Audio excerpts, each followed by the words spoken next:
Entre les États-Unis d'Amérique et l'AES, le torchon brûle déjà à haute volonté. Voici pourquoi Washington veut faire du commerce avec l'AES au détriment de la communauté économique des États de l'Afrique de l'Ouest. Les États-Unis sont-ils engagés dans une nouvelle aventure dans le Sahel après le départ des troupes américaines au Niger?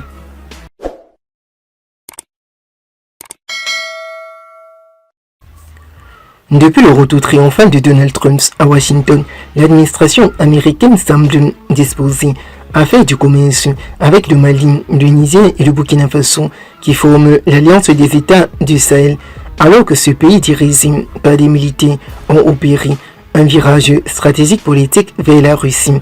Plusieurs responsables américains se sont succédés à Bamako, Ouagadougou et Niamey pour proposer une solution américaine face au terrorisme auquel sont confrontés ces trois pays en échange de minerais. Washington pourrait accepter de lutter contre le terrorisme au Sahel en facilitant notamment le déploiement de matériel militaire et peut-être aussi de mercenaires américains pour ne pas avoir à défendre cette politique devant le Congrès. Devant le Congrès extraordinaire, Washington profite de l'occasion et en parle. Boubacar Haïdara, un chauffeur, sans sur l'Allemagne et les États-Unis d'Amérique. Il parle du boycott de l'AES par les États-Unis d'Amérique.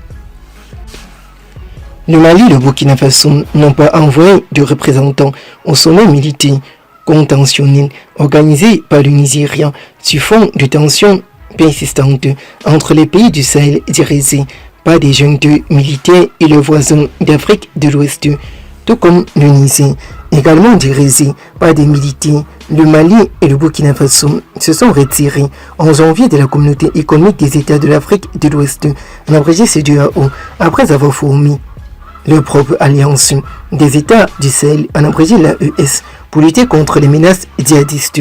Le Niger, représenté par le colonel Abdoulaye Soumanata Atassim, de défense ainsi à l'ordre constitutionnel du Niger, se retrouve lui de son côté en difficulté. D'autant plus que l'AES est en difficulté pour le moment, évoquant des défis sécuritaires qui connaissent pas de frontières. Le chef d'état-major nigérian en a profité de l'occasion et a demandé de l'aide aux États-Unis d'Amérique. Le feuilleton du coup d'État au Niger continue toujours de suivre les conséquences.